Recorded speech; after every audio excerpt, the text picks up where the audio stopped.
Escape to coastal bliss as we dive into the world of island design. Today on Homeworthy, we will explore 3 enchanting island homes, from a converted Nantucket boathouse to a charming modern home in the Bahamas, and rounding up with a tropical Bermudian residence.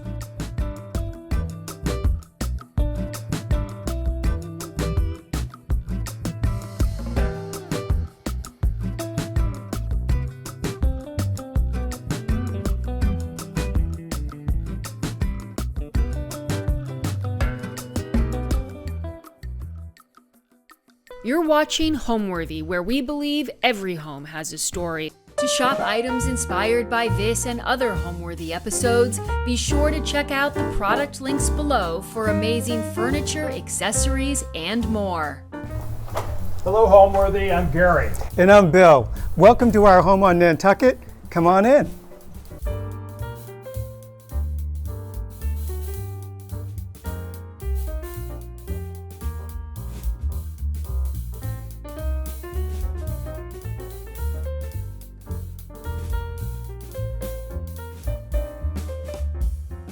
This is Gary McBurney. Welcome to our home in Nantucket, which we have named The Cottage.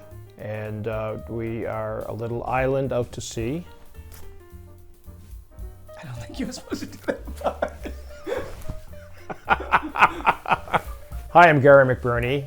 Welcome to our home on Nantucket, which we have named The Cottage. Hi, I'm Bill Richards. Nantucket's a small, quaint island 30 miles off the coast of Massachusetts, and someplace that we're lucky enough to call home. This house is approximately 4,000 square feet. There are 4 bedrooms, 1 on the main floor, 2 on the level, and the master or the primary is up in the crow's nest, which we like to call it, which affords great views. This house didn't start off as a residence. It was basically a boat shed or boathouse. It's up from the beach, so it's probably more of a boat shed, which is why it's tall and has the sort of cupola space on top. The boats would, come in and fill up the space vertically. And when we found the house, it had been changed into a guest house back in like 2000, and was very rustic. And we set off to, make it our home. It was very much like a mountain cabin, which felt very much out of place, especially, New England, coastal situation. Well, He wasn't attracted. when we first saw the house, I was definitely not attracted to this property. It was pretty bleak, and it like Bill said, it looked like a mountain lodge. I could not see myself in it. I like light, bright spaces, because it had originally been a boat shed or a boathouse. There were very few windows, which we had to add. So it was not love at first sight for me. Bill, on the other hand, he saw problems, I saw possibilities, and lots of white paint. Yeah, lots of white paint, and addition of lots of windows. Welcome to our covered porch, which also serves as our entry for friends and family. Covered porches play a big part in most of the homes that we do, as covered porches on Nantucket serve as another room, extension of the living room, the kitchen, whatever it might be. In this case, let me show you what we have here. We actually have a living room and a dining room that we've developed. We wanted to carry sort of a casual, almost 1930s, 1940s feel in here, so we used this bamboo and rattan furniture. The furniture is covered with a perennials rough and rowdy fabric in a wonderful blue. And to complement that blue, used our own Gary McBurney home fabric for the pillows. The red poppy fabric and what we call the Shakamo stripe. You'll notice the lamps on the end tables, which are kind of fun. They're vintage oyster shell lamps. They're handmade by a woman somewhere like in the mid-Atlantic. We bought them a number of years ago, and despite the fact that the shades are not outdoor shades, we make them work. Once or twice a year we spray them with bathroom cleaner, and believe it or not, that does the trick. The blue theme, really it's an extension of what we did on the inside. If you'll notice the blue and red, it's very similar to the blue and reds that we used in the living room. So it really does keep the porch feeling like an extension rather than a separate building or whatever it might be. So the table is set with pieces of dinnerware that we purchased during COVID at auction. COVID was a time when the house was being built, and because we were actually staying in the garage apartment at an adjacent property, we had a lot of time on our hands. So my fingers were very nimble, and I bid on a lot of things that are now stored in the cabinets and on the table here. These little glasses here, it's made by a company called Atlas. Very collectible, sort of a 1930s sort of wonderful blue glass with sailboats. We have some Tarlo glasses with little sailors on them, which are kind of fun. The anchor plates are from a company called Coscata, and the owner of the company has Nantucket roots, and she's always been very generous in donating auctions to our silent auction for Nantucket by Design. The silverware on the table was found in Ilsa at a street market. It's old restaurant silverware, and they all have different markings on them. The glasses, another Massachusetts or New England company, Simon Pierce, favorite of ours. The dinnerware, we have a collection of Spode here. We have a Fitzhugh, and then we have a blue clipper that work nicely together. We like to mix and match dinnerware. We have a large collection of napkins and napkin rings when guests come to our home and they want an experience. So Gary and I happily indulge them with different things that come from our inventory. Well, both of us love gardens, and surrounding the structure, we have a lot of Russian sage, which is really nice. People often mistake it for lavender, but a different kind of flower. And especially at this time of year, it has a lot of height and a lot of movement. And one of the things we did install, which makes this room very versatile, is we do have heaters. They're done in a white, it's a white sort of fabrication, so they don't really stand out, but they do take the chill off, especially at the beginning of the season and the end of the season. Really extends the use of the room. We've also, we're fortunate enough with the gardens that we do have, is that rather than head to the farm or wherever we might go for flowers at other times of year, we can pretty much go out into the yard and just with a pair of scissors and create little bouquets like this, or we have a larger bouquet over here of hydrangeas. This was a very long season for hydrangea. We did plant different varieties, which they bloom at different times. But even at the end of summer here, we still have a lovely bouquet. Now I'd like to introduce you to the interior of the home, so if you'd follow me in. Welcome to our great room. This room is actually a combination living room, dining room. It's right off the main entry, a very welcoming space when you first come into the house. When we first looked at this house, it looked nothing like this room that you're seeing right here. The beams were actually, everything in here was like orange wood, but the two support beams had a second pair behind them, but they weren't actually beams. They were actually stripped trees with the root splay actually cut into the floor. So with the wood floor, the wood ceiling, the trees, it very much felt like it was a set from The Hobbit. It was a little bit on the eccentric side.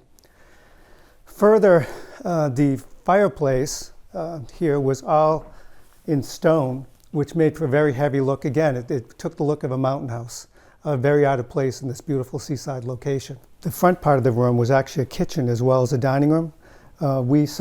After we played with the house, we actually moved the kitchen into one of the two wings on the house. But the kitchen originally, we had one half on one wall, one half on the other wall. And the thing that was really odd was the sink was on this wall, but the stove was over there. And the span of the room, as you can see, is quite large.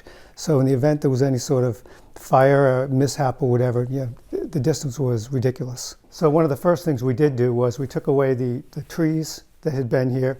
We replaced the two in the front with actual beams. The other two proved to be decorative and not of a supportive nature, so that was great. It created more room in what we use as the living space, took the sofa a bit more away from the fireplace, which was great. We closed up the entry to the bedroom, which had been there. It sort of mirrored the one on this side, and opened up the kitchen, which is over there. When designing a great room such as this, one of the challenges is how to effectively use the space. It's very easy to sort of put your furniture almost more on the perimeter of the room, and then the room just feels overly large, and you're not really making the best use of the space. In the case of this room, we wanted a distinct dining room and a separate living room. So we did that in two ways. The columns obviously provided a natural division, but then to reinforce that, we have a carpet here as well as another carpet in that room. And then further separating, we have a console. So today it pretty much looks as a console, but if we were having a dinner party, this very often serves as more of a buffet or a serving table. The light fixtures also help reinforce the distinction as well. Clearly this very large brass chandelier says that this part of the room is a dining room, and the lantern, by the fireplace, just identifies that as a separate living space as well. I started out in the industry, to go in the Wayback Machine. When I went to school, I studied painting, and I thought I was going to become an artist, which, after then studying art history after that, I realized I was never going to be a great painter. So I went on to design school. He's a good painter. I'm a decent painter, but I'm not, I wasn't going to make a living at it. And I studied art history, graduated from that with, and decided, now what do? I don't really want to work in a museum, and I'm not going to, or a gallery. So I decided, to start doing interior design. Went back to school, worked for a designer in Boston for 11 years, Richard Fitzgerald, and then started my own company in 1993. My path did not start with interior design. I spent about 30 years in the world of commercial insurance and risk management, focusing primarily on high-tech and life sciences companies, which Massachusetts was a great place for that at the time. Which means my company now has the most incredible insurance. So it may or may not be true, but decorating our own spaces is a funny thing. A lot of designers love decorating their own houses. I hate decorating my own house. It's just too much pressure on me to make a decision. It's almost because like the equivalent of writer's block. It's like writer's block. There are so many choices out there. I can do that for clients. I cannot do it for myself. It's very difficult. So Bill, usually I'm the boss in the office. Bill's the boss at home, and he's not the boss of me. He's never going to be the boss of me either. So anyway, but I give him total reign to have his own opinion and come up with ideas. I actually, he becomes like a client, and I present schemes to him, and my generally say, you can do better than this. I've seen that's usually what he says at the beginning. So it takes us a little while to get there, but he becomes the client, and I'm his designer, and that's generally how it works. We started, I think, with this piece of furniture. I think this was the first piece we bought for the house. It's an Italian desk that we bought at Casa Gusto in West Palm Beach. We store candles and linens and things like that, and it's also a good casual bar. I work here on my iPad, and Zoom meetings, and it's also very easy to mix a martini at the same time. These chairs we also got at Casa Gusto, and they're George II chairs. We went into the shop. They were, they weren't inexpensive. We saw them. We just, it's like, if we don't buy these now, it's no time to think, because somebody else is going to want them. And the funny thing is I think 3 of our friends had seen the chairs also and were really annoyed with us when we had got them instead of them. Table's a new table. We wanted, I don't always love tables that expand, so I wanted one big table. We can serve, we can have 10 people at this table. We can bring in ballroom chairs and have 14, 16. So it's very very practical. I like it in white to contrast to the brown furniture. I'm still a brown furniture fan, which I know is hasn't been in fashion for years, but I kind of like the mix of things. I like antiques, and I like the way new things look with them. This cabinet is a German cabinet that we bought. We collect. Everything blue and white is good for me. So this is our latest collection. This is one of Bill's things that he bought on auction during COVID. We have a mix of things. It's English, it's Chinese, it's some Japanese in here, I think, too. I love anything like kind of transferware like this. The Coalport lions are a favorite of mine. I love the mottled sort of lapis feeling. Snuff bottles. Snuff bottles are little bottles that would hold snuff back in the 17th, 18th century into the 19th. I like anything basket, any kind of porcelain basket I love. This one's a favorite. Bill and I are big fans of anything made in Nantucket. The big industry here forever is making of baskets, Nantucket lightship baskets. Big fans of those. There used to be a separate basket museum here in Nantucket, but that's been absorbed into the Historical Association, which has an amazing collection. So baskets are good. We love Sailor Valentines, which the story used to be that the sailors made them for their loved ones while they were on the boats, which sounds great, but they usually were made in the islands somewhere in Polynesia or something like that, and brought home for them. Bill has never met a box he didn't like. He loves boxes. Ship model from a friend gave me as a birthday gift probably 25 years ago, our good friend Judy Flynn, who love it still, all these years later. Big thing here also is purses made out of Nantucket baskets for women. Carry them around at cocktail parties. It's a nice one we get at auction. I just like the form. I love the little whale on top. That's I don't go to cocktail parties with it, but I do like to display it. The cabinets are great storage. One of the big challenges for this house, which probably for me was the biggest challenge, is because it was a boat shed, there were no closets. I mean, this wasn't designed as a home, so there's no place to store anything. It's been a challenge here. So part of the bookcases, which have our Nantucket books and our decorative arts books, which we love.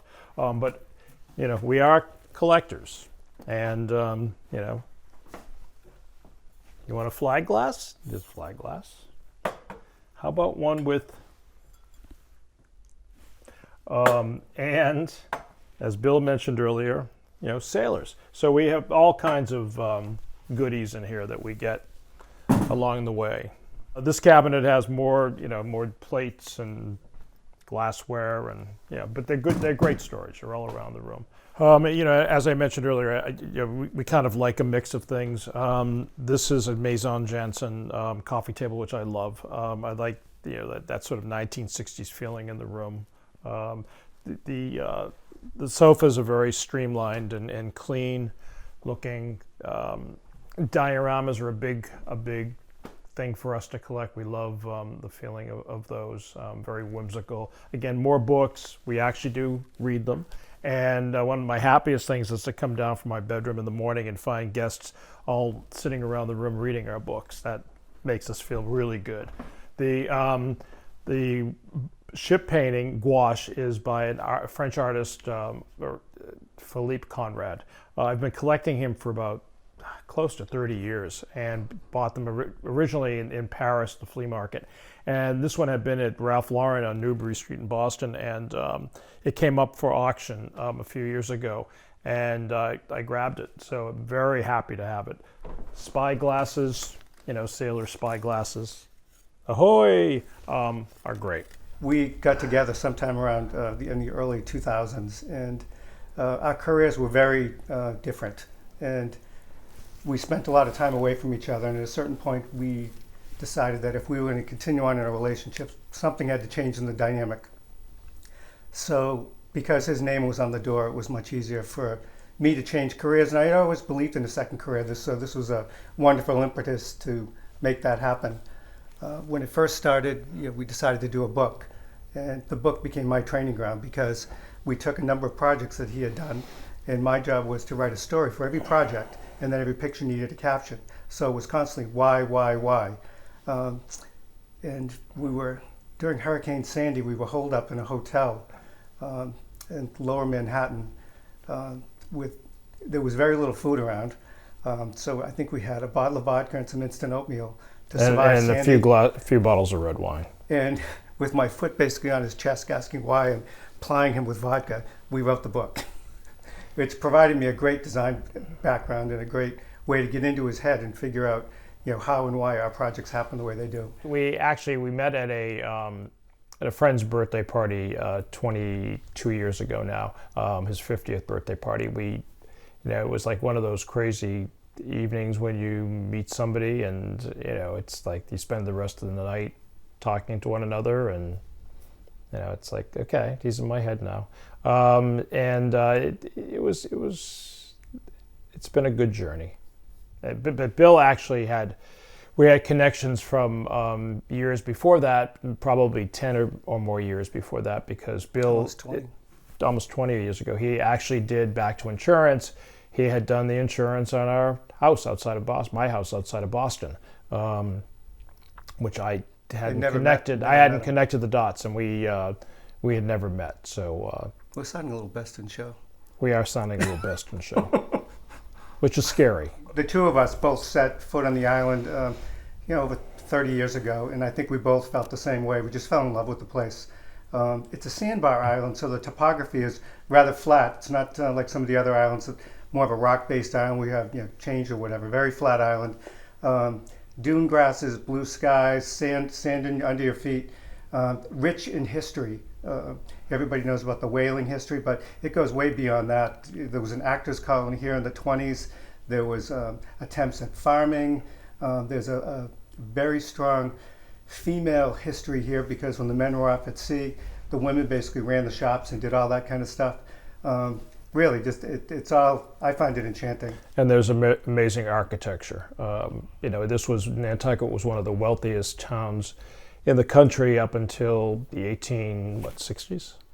Yeah. So the architecture is quite beautiful. Beautiful colonial architecture, Federalist architecture, Victorian, cobblestone streets, lamp lights, or gas lights. That's what I fell in love with when I first came here. And also, it's a gardener's paradise. The air here and the sunlight is just perfect for gardening. Well, it's a gardener's paradise if you don't account for all the deer. Well, the deer, yeah. Our house spends 3/4 of the year with deer fencing around it to protect it for the summer. Now let me show you our main guest room. The funny thing about this room is that it's a collection of a lot of things that we've had in many of our houses over the years. The John Robeshaw fabric, which we love, I like that, the sort of Indian hand-blocked feel of it, has been with us for, I think, 3 or 4 houses. The headboard was the bed was in our last house. The quilt I've had for probably 25 years. The nightstands were in our first apartment in New York. So it's, the chairs in the room, side chairs, were in my mother's cottage in our last house. So it's a real mixture of things. I like I love this Laurel Piana sisal carpet. It just has a nice, crunchy, good feel to me. The paintings are an Italian artist who we had in our last house. They seemed really big in that house. The ceilings were very low. It was a very mid-century house here in the island, one of the few. And they fit perfectly here. They have a little more height, which is good. Oh, and funny enough is that the designer's home is never done. We are still missing a large mirror over our chest of drawers that someday we will find. Also, these another favorite of mine are these marbles, which I've been collecting since I was a little kid. These are actually my marbles from when I was probably 10 years old. That a couple of extra ones have been tossed in over the year. I put in this little picket fence basket. Of course, you have to have a whale. Christopher Spitzmiller, who we love. Interesting thing here behind the bed also is the windows where we added all the windows, a lot of the windows to the house, a lot in this room, to add a nice bright feeling, and you feel like you're in a garden when you're in bed. But where the windows needed to be placed was awkward with the headboard. The headboard hung over the windows, so we put the curtains across the bed to kind of unite the wall. And now Bill is going to show you the last room on the main level of the house, which is our kitchen. Well, you've heard us speak about how much entertaining we like to do. Well, none of that would be possible without this wonderful kitchen. As we enter it, you'll notice that the kitchen is dominated by this large blue island and then topped with a pot rack from Ann Morris. The island has a marble countertop, which people may not want to use because it's so susceptible to staining, but it's a Vermont marble that we love. Once a year we bring someone in to clean it up, and it works for us. As far as the other features of the island, we decided to add these turn legs to give it a bit of a nautical feel and spirit of the rest of the house. Then we employed the services of a local decorative painter, Deirdre Mannix, to give it this wonderful character. She applied layers of paint and glaze to give it sort of a worn, antiqued look, and I just love the color. The glass knobs also add a little bit of reflective touch, and also it gives it a sense of age, I think. When people talk about painting their islands, should they be the same color as the cabinets or a different color of the cabinets? And as a general rule, we kind of look at the size of the space. In a smaller kitchen, an island painted the same color as the cabinets may work better and make the space feel larger. But in a space like this, where it is a bit oversized, the contrasting color really gives the island some personality and gives the kitchen a little personality as well. These lovely sunflowers, it's hard to miss as well, are from a local farm just down the street, Moore's End Farm. We watched them growing in the fields, and it was impossible not to stop the car and just pick up a bunch and throw them in this old crock that we have. Another feature I'd like to tell you about in the kitchen involves this sofa. Many times in a kitchen with a window like this, you'll find that the architect or builder wants to put a window seat in. Personally, I've never met a window seat that I find very comfortable. And typically they're against a window, so your pillow and back are leaning against the window, which feels somewhat awkward. So what we decided to do was take this mid-century Danish sofa covered in this wonderful linen that we found from a shop in West Palm Beach, Faustina Pace, and put the sofa in the kitchen. People initially thought it was a little bit strange, but almost everybody who wanders in this kitchen at some point within the first 30 minutes is seated at that, and usually with a glass of wine in their hand. So I've told you about how wonderful this kitchen is. Gary's actually the chef in the house. I do some baking, which I started primarily during COVID with the classic sourdough starter that everyone was using at the time. And believe it or not, let me show you what I have here. I actually have some sourdough ready to bake off for tomorrow's dinner. I've kept the actual starter since 2020, so it's very active. So another tip with a kitchen is to place artwork on any of the various wall space that you have. In this case, we had a space aside a pantry closet, and we used these great photographs by a local photographer, David Halliday, all nautically themed, so it ties in with the rest of the house. Then additionally, we have a wonderful painting. It's of the Life-Saving and Shipwreck Museum, which is actually just down the street. It's by a wonderful artist friend of ours named Diane Dicker. And lastly, we have a great collection of reverse glass paintings of ships that I can't honestly say I know the provenance. I bought them at auction, but they look great in here. And again, it's just little things you can do to give your kitchen some personality. It's a room where you spend a lot of time, so why not? Typical dinner party for Gary and I on the island would involve fish. We have friends who will tell you that they've probably eaten swordfish here more times than they care to count, but we do serve other types of fish. Generally, we also source local produce. For dessert, I mean, Gary typically has, apples, berries, that sort of thing around. He makes a mean fruit cobbler, which we're lucky enough to enjoy one the other evening. And then lots of wine. When I introduced you to our living room and dining room, I mentioned that the kitchen had been moved into what had been a bedroom. Now we're moving into the mudroom, which had also been part of that same initial bedroom. The mudroom was great in this house because, as Gary mentioned, having been a boathouse or utility building, there weren't a lot of closets. So this gave us an opportunity really to create lots of storage space. It's also a nice place when you first come in, which this is the door we use most of the time. It gives you a place to put your sunglasses, your keys, all those miscellaneous things slide easily into the top drawer. We have an interesting couple of pieces of art here that I'd like to mention. The top one is by a friend of ours, an artist named Melly Cooper. Melly makes these incredible pieces, and it's actually made out of pressed paper. She makes a latex mold out of the actual objects that you see. Then she has her own paper pulp and presses it into the mold to make the form, and then she hand paints the designs on the object. Incredibly delicate work. The middle picture here is actually a family picture from my side, and I actually have a picture of my grandfather here in 1921, and for some reason, if he grew up in Salem, Massachusetts, they put all the boys in the photograph in sailor's hats, which is very apropos in the house. And now the weather instruments, this was something I had to have. We like to kayak and do those sort of water activities. So I have the guides here that will always tell me whether it's high tide, low tide, whether or not it's too windy, whatever it might be. So very, very fun to have around. Many of the things in the house have come from auction, and what I haven't mentioned to date is there's a big auction house on the island called Raffaella Sona. I picked up this little curiosity piece several years ago, and if you take a close look, it's actually real estate ads from years ago, and at one point it was a listing for a little house in Sconset for $8,500. So we do know this is definitely from days gone by. We covered the walls in this space with a beautifully colored raffia wallpaper from Philip Jeffries. Because we have so much white in the house, this sort of adds some warmth, especially to an area that it is more kitchen, family oriented, that sort of thing. So we think it works rather well. We have very similar taste. And it translates from decoration, but down to our closets.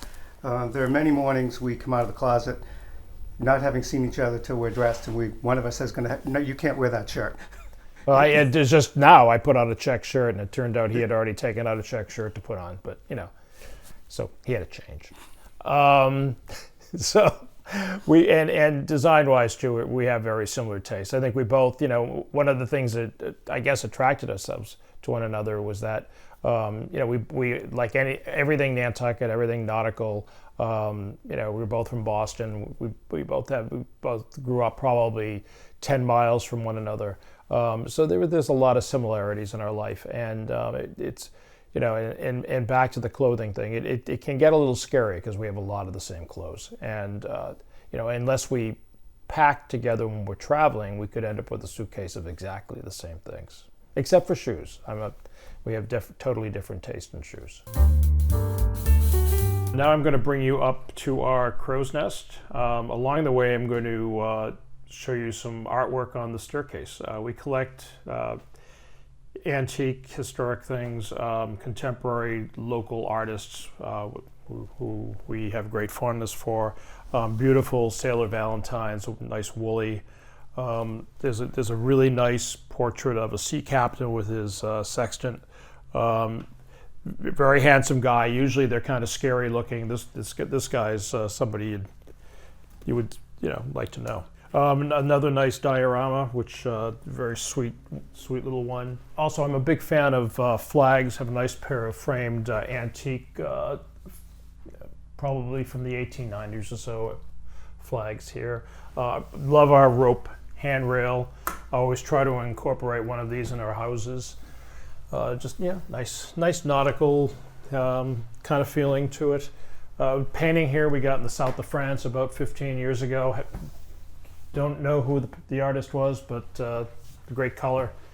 Before we get into our bedroom, there's a little vestibule, and we covered the walls in our own whaling flag wallpaper done for Gary McBurney Home.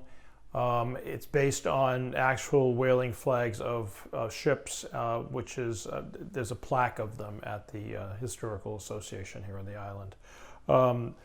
We have this bamboo mannequin, which depending on which house it's in or what season it is, I dress differently. Great Regency bullseye mirror, a nice bobbin bookcase that again has that ropey kind of feeling we love. So now let's go on to the bedroom. When you first walk into our bedroom, I think you feel a sense of volume. It's a big room. High ceiling. This is where the mast of the ship would have been, or the sailboat. This again was all painted or urethaned pine, so it was very orange. We painted the whole thing out white. There were iron rods holding it together, which was simplified. The structure of the space just feels really nice to us when we're in here. The windows open out onto the water and the sky. Nighttime, morning, it's glorious up here. The bed was made to fit within this alcove sort of thing that happens with the beams. It tucks in, and the nightstands, because it tucks into it, the nightstands come forward. It's a very practical kind of space, and it's hard to get out of bed in the morning. Chest was made by Bilecki Brothers in New York, custom for us. Wonderful, wonderful old world style, Parson style. The carpet was made by Guinevere in London. Nice hand-woven killam. We selected the colors, leontine linens on the bed. Just favorite spot of ours, and the beautiful ocean right at our feet every morning. So we continued the blue and white up through the hallway with the carpet and into the bedroom. But in the bedroom we added the red. I'm always been a red fan, and I had it basically started because I had a pair of antique red glass lamps, and I wanted them to fit within the blue and white scheme, so that's where I pulled from. I'm also a big American flag person. I love old American flags, actually any flag. I have my father's flag from his World War II flag right next to my bed. And great campaign desk, very useful, work at, use it as a nightstand. Another bobbin piece, this one, a really cool chair from David Duncan in New York. And the collection of boats and ships continues around the room. The best part of the room for me is our little balcony overlooking the water. I can get up at night and go out and look at the stars. It's great when I get up in the morning. I just open the door and feel the breeze coming through. I think my favorite part of this house, of this home for us, I think our bedroom is probably my favorite spot in the house because of its views and openness. I'm a person that likes to sleep with blackout curtains and in the dark, and I've never drawn the curtains here or lowered the shades. It's just wonderful to go to bed at night and have be able to see the stars and wake up in the morning with the sunlight. It's perfect. I like the bedroom too. We do spend a lot of time up there. As you'll see, it's a very large room that also functions as a quasi-office as well. Yeah. But I think this particular space is my favorite. We travel a lot for work, and we're alone and together quite a bit. And this is definitely communal space. So when we're actually here, we do entertain quite a bit, whether it's summertime or wintertime. In wintertime, there's an event here called Christmas Stroll. We'll invite friends in, we'll have dinner at the dining table right over this way, and then we'll gather around here. And in honor of my sister, we do this reading of the Grinch Who Stole Christmas. And it started out after she passed away. It started as something very sort of somber, and it's become very theatrical. And we have a bunch of friends who are really characters and frustrated actors, and everybody it all plays out right here in front of the fireplace. We wear hats and all the goofy stuff that everyone wears at Christmas Stroll, lights around our necks, and it's fun. It's just this room has a lot of fun memories. On Nantucket, one of the advantages of a twin guest room is that it provides flexible sleeping arrangements for the many house guests you're sure to have. Now I'd like to show you our outdoor patio. So we were just in the hydrangea guest room, which I mentioned is one of two guest rooms on the lower level. One of the problems with lower level bedrooms is people always feel like they're sleeping in the cellar, and you get a little pushback about somebody not wanting this or that room. When we designed this house, this space was not here, so the initial thought was we would put a window in each bedroom, which meant we would either have a window well or we would dig out a bit and just create a little bit of space between the house and an outside retaining wall. Well, it turned out that the cost to bump that retaining wall out 6 feet wasn't much more than if we bumped it out there for what you see right now. What that did was it provided us an opportunity to put French doors out of both bedrooms, and it opens onto this really spacious little patio that guests can use for working, making phone calls, just relaxing. We decided to create the illusion of more space by employing mirror. We did 2 mirrored panels that are placed directly opposite the French doors. And then as a decorative element, we incorporated this trellis work. And then to create a little bit of a green space, we put in this climbing hydrangea climbing up the walls. And this year we have geraniums here. One of the little pitfalls we had was with the mirror, when the sun is at a certain angle, it reflects directly on the plant. And originally there had been ivy there, and the ivy burned. So we had a photo shoot here at some point, and we just had some geraniums, so we just stuck them into the ground and success. So I think we'll be seeing geraniums here for years to come. The space is currently set up into two distinct areas. This end has a sofa with a coffee table, and this end down here has a small dining table. The inside living room has a little bar attached to it, which we've set up with a little fridge and a coffee machine. So guests who are staying on the lower level can get their cup of coffee in the morning, just come out here, enjoy the morning, catch up on emails and so forth. So this spiral staircase not only provides access in the event of an emergency, but it also provides a very beautiful way to access the garden. So when planting this garden, we had to be very aware of the fact that we are in a more remote part of the island where there are more deer and rabbits. Those animals can destroy your garden very quickly, and consequently, despite the fact that we planted as many deer-resistant species as possible, we do find that we have deer fencing up for about 3/4 of the year. And while you don't always want to look at deer fence, the value in that is during the summer months, we do have some beautiful hydrangeas blooming and some other flowering plants that we might not otherwise be able to have because they would have been eaten. So now I'd like to take you around to the front of the house. As we approach the front of the house, you'll notice that the garden design becomes a bit more formal. Despite the fact that we are in a casual area, there is a degree of formality to our lifestyle. So we put in a proper entry gate, and then we put a bluestone patio in, which is a great place for cocktails. In the summertime, we're known for putting a tent in this area of the yard, and there's typically a cocktail party right on the bluestone patio. A perfect place to spend a summer evening.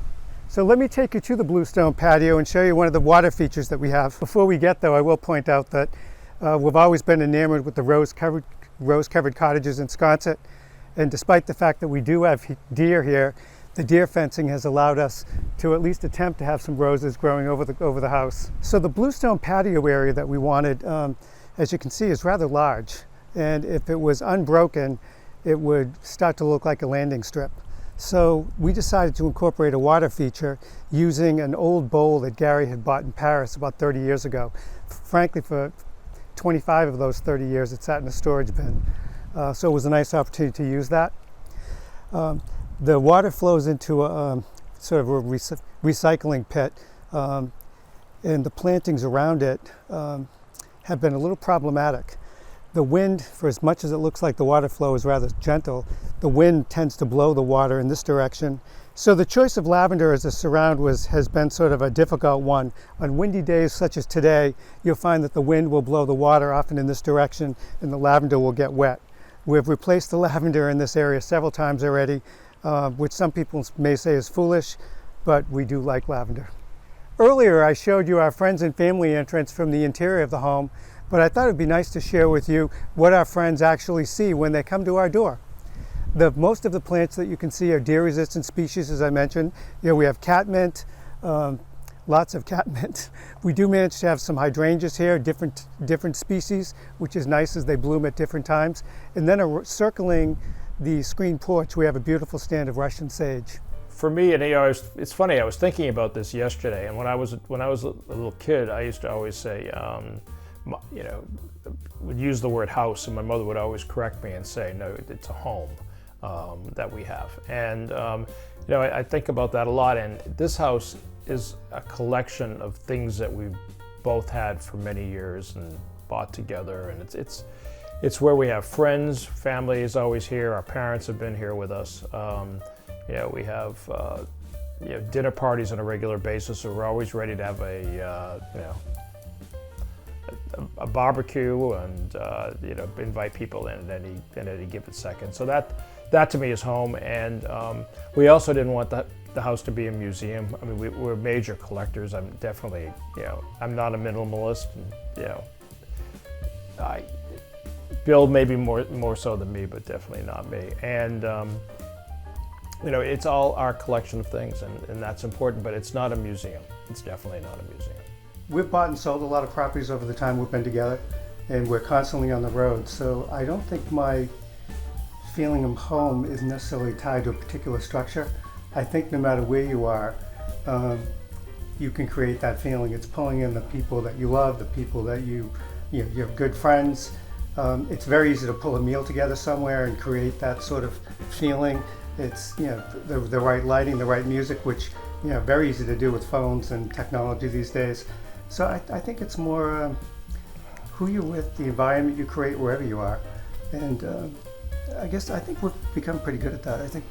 Yeah, we're pretty adaptable, and we move around pretty easily. We also tend to like having a lot of the same things in our homes, so that we know what we have, we know it will work. It's very familiar. It's very familiar, and it all works really well, and it's pretty easy as long as you have place settings of China for 24 multiple sets.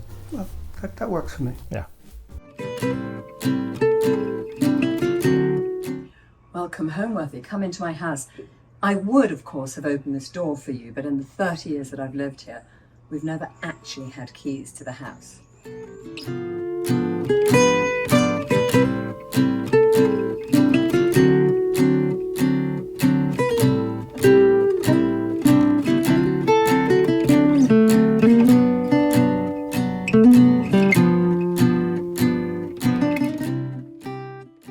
I'm India Hicks, and I'm sitting in my home, Hibiscus Hill, which is on Harbour Island in the Bahamas, and I've lived here now for nearly 30 years. What I love is that the authenticity of this interview is so real that you can hear the cockerels crowing in the background. Cockerels are our biggest form of traffic. When I was driving my kids to school when I first came to the island, we drive on a tiny little golf cart, and it's literally 3 minutes down the road, and the only traffic that we'd hit would be cockerels and their family crossing the road.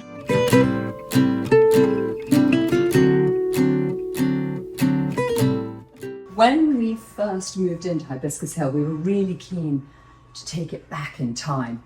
Mrs. Friedrichs lived here, and everything was very perfect. Everything was very white, very shiny, very Palm Beach, very pastel, very peach, glitzy, chintzy. We wanted it to feel like we were sort of going back a century, essentially. So we took out the harsh ingredients, the tile, the cement, the glass, and we replaced those with quite literally warmer ingredients like wood and paper and straw. As you can see here, the bookcase we built to house not only our straw hats, which we call our lending library, guests who come borrow a hat, leave a hat, replace a hat, buy a hat, and of course all of David's books. He's actually read all of these. I haven't read a damn one of these. During one very long hurricane season, he covered all of his books with brown paper. My father had done this in England, and he'd covered his library. His books were individually covered with red leather. Our budget didn't quite stretch to red leather, so David did brown paper, incredibly chic. The labels have faded over the years, but David can still pull the book and know exactly which book it is. One of the other things that we did straight away was to take out the white tile floor and replace it with these 16-foot length fir floor planks. I think the fir floor planks give it warmth and age. I also like to think of these, the little tiny patter of feet of my children growing up on there, and the tapping of nails from all the animals that come through here. These floorboards hold the history of my family in the house. These armchairs, nothing special, bought them off the internet, can't even remember where from, but we had them covered in Peter Dunham fabric. Peter Dunham is a great designer, and he was one of my brother's best friends at school. And I remember Peter coming to stay. Peter's French and incredibly elegant. Came to stay with us in England when his parents weren't able to take him out. And like good Frenchmen, when my mother said, "Can you ride?" Peter said, "Of course, bien sûr." And so we took him at his word, and we went riding. I was asked to take Peter out, and he was sort of 5 years older, so it was a little bit intimidating for me. There we were, and just on the way back, the horses got excited, and we began to canter, and then we began to gallop, and then Peter fell from the horse, ended up in hospital. So I'm not sure about trusting a Frenchman when he says, "Bien sûr, I can ride." Nevertheless, we have Peter Dunham's fabric. These we have made locally. A wonderful friend of David's who was a local carpenter. They're very, very charming. To David's design, very simple, and he just added on this, which also you'll see mimicked on our terrace with our balustrades. Everything in this house is a little dusty, a little scuffy, and we kind of embrace that now. You know, when you live in the Bahamas, in a tropical environment, you are under threat and attack from the wind and the salt and the air so much that you just at some stage have to say, okay, we can't have incredibly beautiful things here, but we can live with it just feeling like it's a little bit beaten up. We changed this table quite a lot. We have different objects that come onto the table. Big shelves get moved out, little shelves come in, new friends' books get laid down. Objects from our travels get put on here. That won't stay there for much longer, don't worry. Backgammon set's very important. One of the other things that we try to do is have a little bit of humour in the way that we decorate and the way that we live.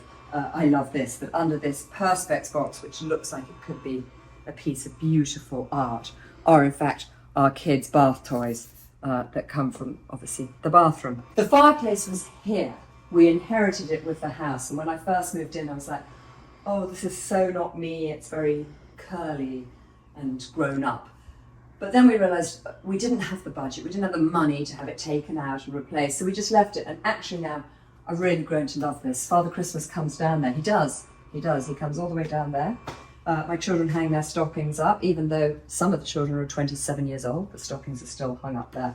And most surprising of all is how often we actually do light that fireplace. It gets chilly here, and also being English, we love any excuse to have a fire going. We also always have an elaborate, big statement vase of palm fronds on the fireplace. I think bringing the outside in is quite nice, and we do that a lot. These are made by my brother, Ashley. He does these wonderful totems, and each one is individual and tells its own little story. Artwork that David has collected and bought over the years. He collects, unfortunately, classic cars as well, which I think is more of a problem. He doesn't think it's a problem at all. The sofa colour, the red dramatic colour, is quite new. When we first had the sofa here, again, when we bought the house, it was fully furnished, so we inherited lots of pieces with it. This sofa came with the house, so God knows this must be 60, 70 years old. It's still standing up quite strong. And it was in this pale, pale pink colour when we first reupholstered it. And then I decided that my father had a very bold relationship with colour. I wasn't quite as daring as he, neither is my own David. But we like flashes of colour, punches of colour. So that's why this is the bright red. And then David's art again on the wall, quite dark paintings that actually tell the story and sort of situate us for where we are geographically. Again, I think had I built this house from scratch, I probably wouldn't have had this window like this. But again, we sort of just fell into the house, started living in the house, and so we had to accept certain things.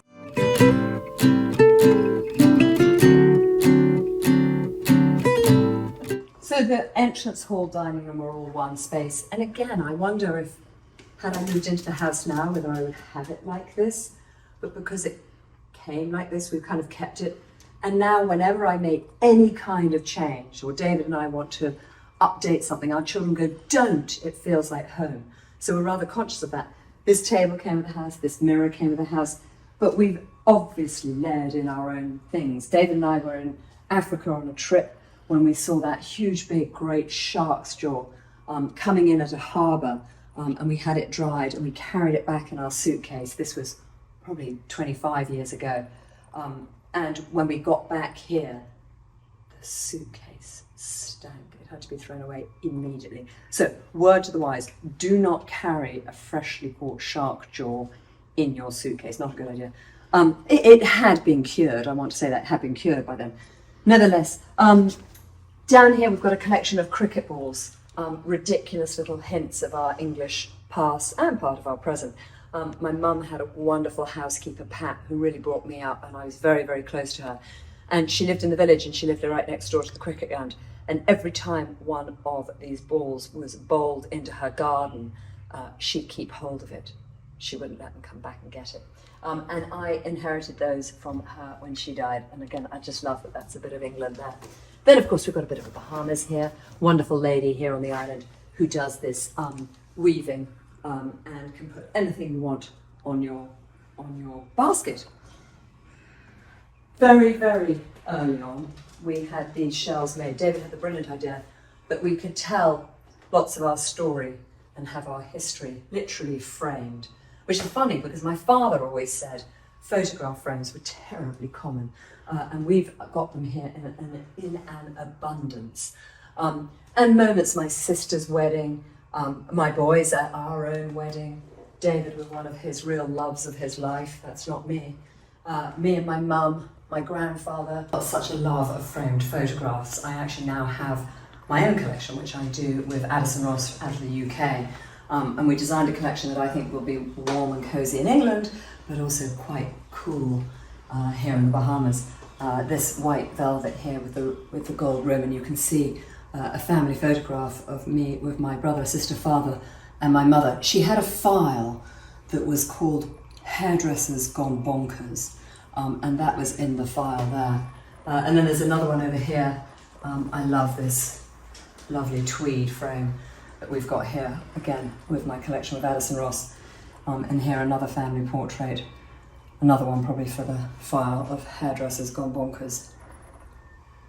The dining table actually we bought fairly early on. David and I went to New Orleans, or I think you pronounce it New Orleans, and we went to Magazine Street, where you can find so many incredible bits of brown furniture. And really nowadays, very few people want brown furniture.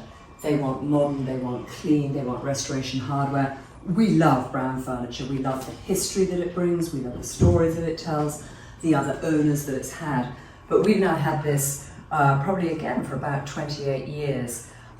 Unfortunately, the termites quite like this dining table as well. Termites are an issue here in the Bahamas, so we have to be careful with that. The centerpieces on the table change all the time. You might come down one morning and find a cat sleeping in the bowl, or you might find that we've put coconuts in there, or there may be big displays of palm fronds going on in here. Again, senses of humour. Look at our little birds. That cockatoo there came from Australia with me. This guy, I can't remember where he's come from. Of course, when we first bought the house, this was a very dramatic, over-the-top chandelier, and all of these lovely crystal rings were matching up. Now they're all unfortunately rather broken, rather shambolic. But that's okay. I am learning to embrace not having perfect chandeliers, perfect anything. As I've said, we are under attack from the elements here in the tropics, so you just got to go with it. The most important part of the house for David, the bar, very important part, where actually Idle Assembly rum truly sits and lives. David's made this. It's a premium age rum, 7 to 20-year-old rums, bottled in Scotland, and the sugar comes from Colombia. There is no sugar in the Bahamas, but it has a very strong Bahamian story, obviously, from David's years of living here. What I love most of all on the back, please drink responsibly. Only use fresh ice. I like that. A friend of ours very generously had this bottle hand engraved with the label on it. So we are really fully Idle Assembled out. Everybody pauses here, gets a drink before we normally wander on out to the terrace for dinner. As you can see, more Idle Assembly, baby bottles of Idle Assembly. It's everywhere. I also want to confess the kitchen doesn't normally look quite this spotless. There's normally a lot of activity in here. I have a top banana Claire who's, thank God, been with me for over 20 years, and she does the cooking. Otherwise we'd all be very, very hungry, that's for sure. But I do the arranging. Found this huge china pot. In fact, David will want credit, he found that. And I've picked up all these grasses and feathers. This is from England, from our wheat fields around my mum's house. These, I think, were from Ireland, but we are very responsible about the ones here on the dunes. We don't pick the ones here. The feathers I found, oddly, on Amazon. So disappointing, isn't it, finding feathers on Amazon? This table extends. David says this table is an embarrassment. We should have something that's got more character to it, but it's bloody practical. It extends right out. We can have lots of kids' kids around here, and lots of friends of the kids around here. Again, I like to have things on tables. I always like to have something that makes it feel like we've spent a bit of time looking at it. These are fake ones, boom boom. These are real ones that'll need to be changed out. But the point is, it's so easy to make something look pretty without a big budget and without much time. My father once said to me, good taste and design are by no means dependent on money. And I think that's brilliant. And I think about that a lot. Good taste and design are by no means dependent upon money. Actually, do you remember autograph books, those little books we used to get famous people to write in, way before the selfie, hundreds of years, back in the dark ages, autograph books. I didn't really know very many famous people. My father was the most famous person I knew, so I asked him to write my autograph book, and that's what he wrote. Good taste and design are by no means dependent upon money. You know, I started out as, I took a degree in photography actually, and then I ended up on the other side of the camera and became a model, which actually I loved because I met extraordinary people from all walks of life and travelled the world. And then when David and I decided we were going to settle here, at first we inherited with this house lots of strange bits and pieces. So we kind of just decorated as we went along. We didn't have a budget. So everything was kind of on a shoestring because we'd spent all our money actually buying the house. I was pregnant. So for the first couple of months, I was just sort of settling into life here. And then once I'd had Felix, I went back to modelling, and Felix came with me. He travelled with me. I breastfed for a long time. And I remember going to work, and it was so fun to turn up as a model with your kid. And that worked for a while until Amy came along. Then I had 2 kids. Then that was trickier. And all the while, actually, I knew I had a real interest in design and decorating and everything to do with the creative world. So I had always wanted to get back into the creative world, but I was nervous. My father really was one of the leading voices in the world of decoration. My brother was an architect. My sister-in-law was a fashion designer. So it felt a little intimidating. So I think actually the geography helped. Being very far away across the world from my family allowed me to kind of come out of the shadow of the greatness of my father and my brother and my sister-in-law, and really forge my own way. And in fact, it was like I had a blank canvas on which I could start a career. Along the way, I found Global Empowerment Mission. And I met an extraordinary man called Michael Capone, who has had a very difficult life himself, and he found God, and he found a point for his life. And he and I might not always see eye to eye on his beliefs, but I'm fascinated by his beliefs, because they also made him into an extraordinary man who realized that he could give back in such a way. So he created Global Empowerment Mission. And so with them, I got very involved in the Bahamas in rebuilding, particularly Grand Bahama and Abaco, which have been so devastated. And Global Empowerment Mission is an extraordinary disaster relief agency. And what's important about them is they don't just come in with immediate relief, which many disaster relief agencies do. And of course, that cardboard box that you hand someone is so important, because in it is not only a battery pack and maybe food for a month and a warm blanket, but it's also a box of hope. It lets people know who've been through a natural disaster, whether it's a tornado or a fire or a tsunami, that someone is thinking about, that someone is there for them. But that box is really good for a month. But what happens beyond that? All these agencies then pick up and clear off and go on to the next. But what Michael Capone realized was that schools needed to be rebuilt, grocery stores need to be reopened, churches need to be re-roofed. And so he started something that I think is quite unique and different to other agencies, where he empowered teams on the ground. So it wasn't just agencies coming in with their fancy, shiny way of doing things, but it was understanding how local communities needed to rebuild and encouraging those local communities to take responsibility for the rebuild. And it's been very successful. And I got so involved that after a while, Michael invited me to not just sit on the advisory board, but to sit on the executive board. And from that moment, I realized I didn't just want to be a seat at the board table. I wanted to be boots on the ground as well. So now I get involved in many different ways with them. But I got very particularly involved in Ukraine. And although Michael had said it was a natural disaster relief, once the war struck, he realized there was a great need that he could service now with all of his experience and expertise in a war zone. And I went out there 3 weeks after the invasion, and now I go back every couple of months. What I do when I go there is I hopefully bring some energy and some love and some attention to the teams on the ground who get very exhausted, get very deflated, get very depressed. Working in a disaster relief is one thing, working in a war zone is another thing. But I also bring funding. When I'm there on the ground, I can say to somebody, look at this house, and we can match donors to funds. But we've been very blessed, and Howard G. Buffett has been able to really fund most of the work out in Ukraine. So I do other things, raising money in other ways for the general pool of Global Empowerment Mission.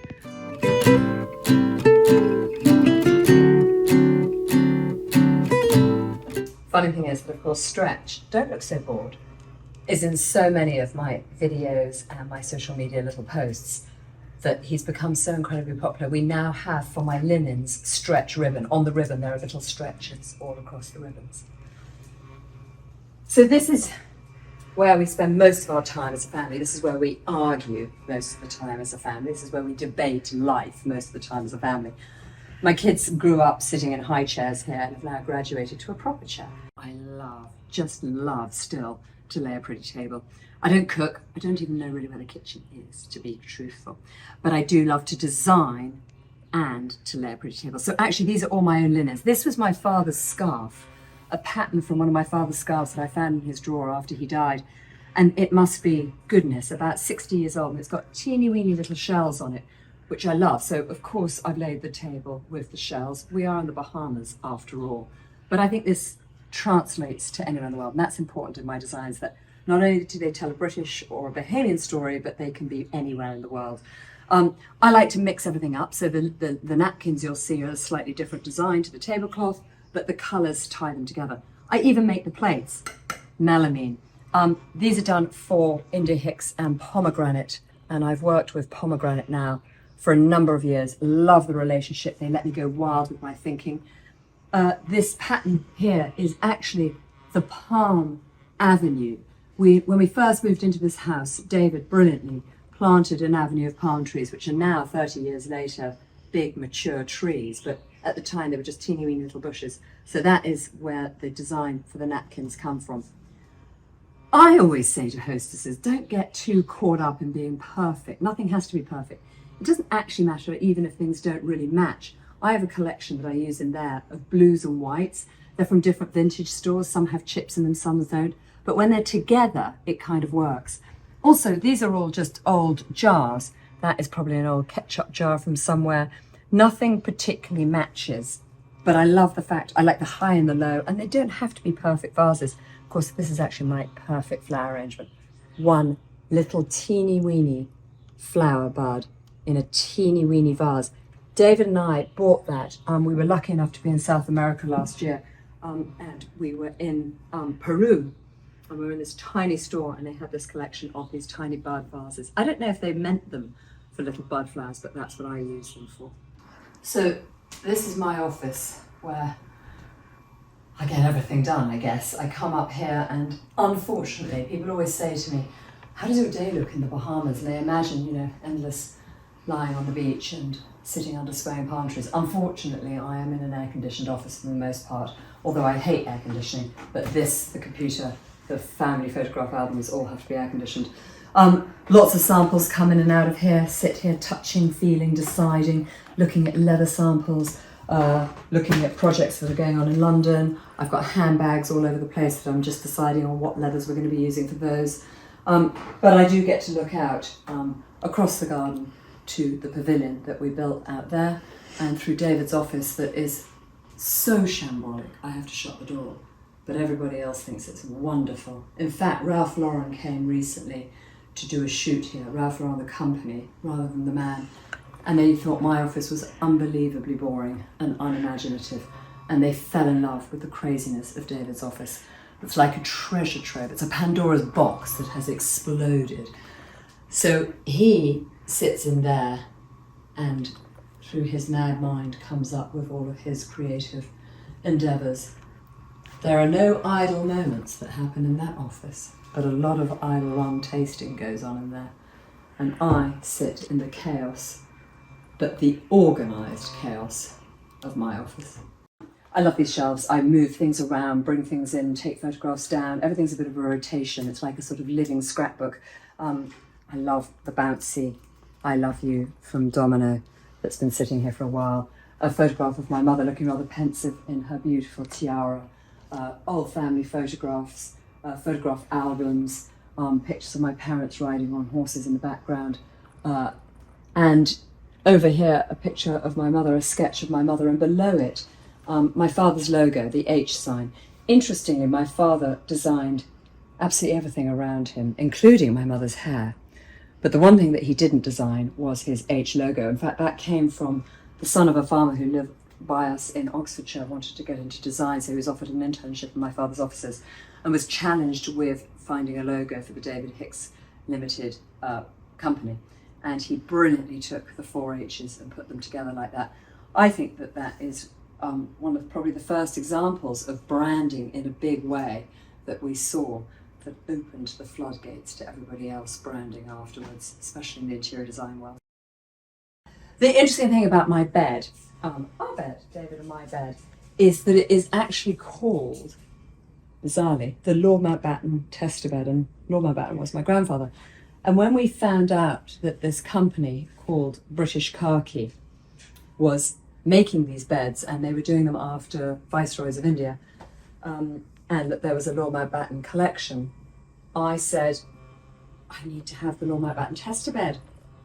I am Lord Mountbatten's granddaughter. They could not have been less interested. So we bought the bed ourselves, and it is fun to think that we sleep on it. What's more fun now is that the linens that are on it are designed by me, made with a company in England called Heirlooms, family-run business, and they are all made actually in the workshops to order. And so you could in fact have this custom made in any colour that you wanted. What I love about it is it tells my Bahamian story. I live an extraordinary life. It's got a map of the Caribbean. It's even got Banger, my original dachshund, and Jenga, our parrot. It's got butterflies and palm trees and palm fronds and seashells and spider lilies, all of which have been part of my story here. And then we've got a beautiful embroidered pillow, which is white on white of a seashell that we have here quite often. I love the white on white, but I don't want everything to be boring and predictable. On the back of my white on white cushion, there is a little ant, a little spidery ant. So you could have him that way if you wanted, but I like the surprise of the ant on the back. So the Lord Mountbatten tester bed, which we had then these white, very simple linen curtains made. And David quite recently bought that screen, which I was like, what, more stuff? We just don't need more stuff. Actually, of course, he's right, and it actually looks quite good there.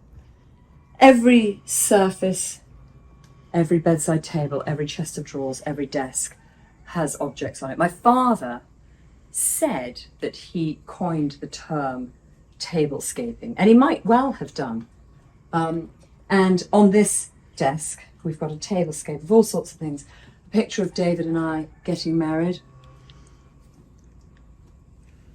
A matchbox from 2011, friends of ours who got married here.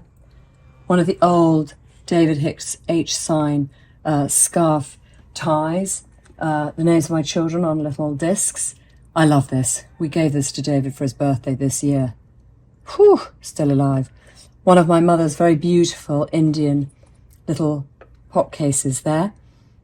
When I say pot, I don't mean that kind of pot. I don't know why I even said that was a pot. And a dagger handle that she gave me once. A jade dagger handle with some beautiful jewels on the inside of it. And scruffy little photographs of my little skinhead boys when they were teeny tiny. David's cufflinks, beautiful and made from butterfly wings. I wonder if that poor moth would have survived to get into the cufflink. Clearly, David has lost one, because why would there only be 3? A little teeny tiny jewellery box, and on it it says Pamela from Mummy, July 12th, 1929. quite amazing to think my mum, who is alive and well and drinking her tea in England right now, was born in 1929. And perhaps most significant, beautiful, lovely of all, is this tiny little paperweight, which I've had since 1981. And it was a gift from the Princess of Wales. It's flowers taken from her bouquet, which she had made into a little tiny paperweight there. And of course, here is Felix, my eldest, with that shark's jaw, just putting into perspective how vast it is.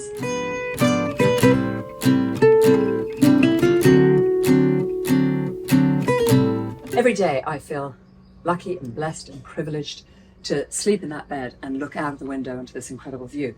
What's interesting is when we first moved here, we could see all the way down to the bay and the water.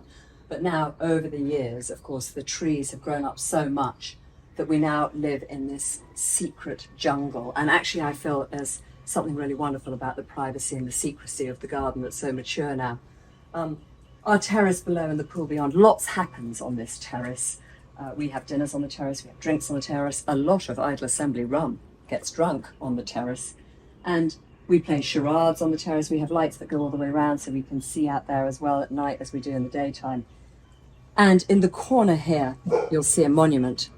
You'll hear annoying dogs, but you'll see a monument that David had made when I was away working for a couple of weeks. He had that as a surprise for when I came back. And the wonderful Bohemian carpenter, who was a good friend of his, did that for him and helped him with it. But of course, he was a carpenter. He wasn't used to cement. So as they were loading into the framework with tightened braces, the wet cement to create the monument, the cement just started pouring out and leaking all over the terrace. And they had to scoop it all back up quick before the cement dried. And the second time round, the braces were strong enough. And thank goodness the monument has now been there for many, many years. I love to write. So I have a Substack newsletter, essentially, where I write. And also I've just finally completed a book on my mum, my amazing mum. It's called Lady Pamela. It's going to be published by Rizzoli. It will come out in September. And it's taken a long time to do this book because we began by Penguin Random House, the biggest publicist in the world, who came to us and said, we'd like to tell your mum's story, but we'd particularly like to tell her years of the Queen. And we started down that route, and then I realised my mum wasn't so comfortable sharing everything with those years with the Queen, and rightly so. And so we actually then gave back the advance. That was painful, giving back that advance. And then we said, let's actually do it as a picture book, because I found in her archives incredible bits that she's kept over the years, golden invitations and amazing diaries that she kept from tours with the Queen. She was with the Queen the moment she became Queen, which is extraordinary as well, up that tree in Africa. The world, of course, had heard that the King had died by then, but they couldn't get the news out to the Queen because they were on a tour and they were so far out of reach. That really the Queen was one of the last people, then as Princess Elizabeth, to hear of her father's death. Very unexpected. He was only 57, lung cancer. She would never have gone on that Commonwealth tour if she'd known how close to death her father was. It was a devastating moment, but she went up the ladder to treetops to look at the wildlife as a princess, and she came down that ladder as a queen. And my mother went into a deep curtsy, and really their relationship changed forever, from being a cousin and a friend to now being a lady-in-waiting, and the Queen now being our sovereign. So my mother's had extraordinary times. She went back on the second part of the Commonwealth tour after the coronation. She was in India during independence when my grandfather and grandmother were there as Viceroy and Vicereine. She married David Hicks. She lived those amazing years of the whirling dervish of David Hicks. So it was time, I think, to bring my mother out of the shadows. She'd been in the shadows of the Queen. She'd been in the shadows of her extraordinary parents. She'd been in the shadow of a very strong older sister. She'd been in the shadow of David Hicks, and now I felt it was time for me to tell my mum's story.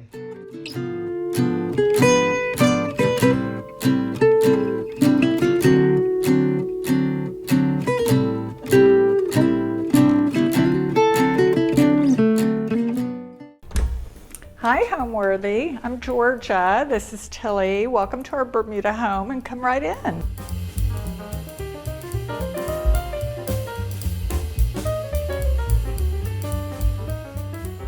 I'm Georgia Crow Benavides, and we're in my house, mine and my husband's house and Tilly's house of 25 years, and we're sitting in our living room. So we're in Bermuda, which I've lived here for 35 years. My husband was born here, and I fell in love with it as soon as I moved here. And I came here 2 weeks after a hurricane, and everybody was apologizing, and it was just, to me, the most magical place on earth. So I feel very lucky to live here. I'm an architect who dabbles in interior design. So I think I'm mainly an architect. I'm trained as an architect. I went to the University of Houston Architecture School and have my bachelor's of architecture, and moved to Bermuda shortly after college, where I sat next to my husband, who's also an architect. And we started our firm 30 years ago when I was on maternity leave. And we've just been very lucky. We've been very busy, and I still, after all these years, love what I do a lot. Well, I'm from Texas, so believe it or not, I tried to marry a southern home with a Bermuda home. So that's how this house came about. And it was a really interesting lot because it was almost a cliff all the way down to the water. So it was a little bit of a challenge building this house, and as you know, the driveway is very steep. But I think this whole house started with the tall ceilings and what we call in the South a dog run, where you walk right through from the front door to the back door. And the columns. The columns are actually similar to a column I saw in Louisiana. And so I think that's kind of how the house came about. And I knew I wanted transoms, and I knew I wanted tall windows, and the ceilings are 11 feet tall. So there were a lot of things I wanted in this house, and luckily I got them, including wooden windows, which was a talk with my husband.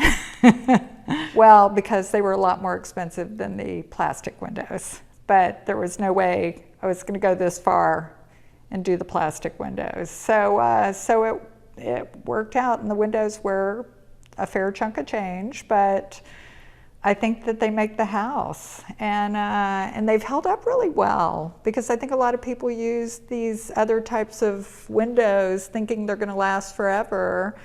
And honestly, we renovated a 300-year-old house that had the original windows, and we were able to rebuild them. So that's pretty impressive. So this is my entrance hall, and this is our stairs going upstairs, and I just always like having a bench in the entrance hall. And this is a bench I've got from British Khaki, who unfortunately I don't think he's in business anymore, but it's out of rosewood, and he was just like an amazing British colonial furniture, West Indies furniture maker. And then this is one of my paintings. And I love to paint, especially to fill in gaps around my house. And these are Ironwork International sconces, which I think were the first thing I bought. And I have these from Paris, actually, these lights that I love etched. Anything etched, I love it. And our staircase, I can tell you a really interesting story about the staircase. So the guy who made my staircase, this whole part he brought as one piece of wood, and he sat here and carved it for 4 days to make this one piece. Isn't that amazing? And then this is my living room. One thing you'll probably see is I do collect a lot of surf art. Well, I used to surf when I was young, before I got scared of sharks. So now my son surfs, but yeah, I just always thought it was a cool culture. So I started collecting artwork that was surf related when I was young. And then this is kind of a funny story. This is a spirit pole from Laguna Beach. And I was at an art gallery in Laguna Beach, and it's an aspen. It's supposed to give off good vibes, and you bought it in groups of 3, and I bought the 3, and I had to put a 30% deposit, and I came home and my husband hated it. So So I had to keep the 30%, so I got one of the 3 spirit poles. And this is from the Bermuda Library. When the main library closed down, this was a library table that we got at auction, and it's one of my favorite things. I probably have way too many photos, but I just love all the memories, like the memories of my son when he was little, with his best friend, my aunt and my grandmother. And as you see, I collect heron. And when I got married, when I registered to get married, I actually registered for figurines instead of China. And so anyway, I have a lot of figurines. How did your husband feel about that? You know what? He was kind of okay with it. It didn't bother him. So I just kept going. And then I've always collected these leather photo albums that I keep all the scraps from when my baby was little and his artwork and photos. And I have like 6 of them in this cabinet. So they're great. I mean, I've documented everything. So I just have, look, Mom, I hope you're feeling better. And then some kind of weird drawing.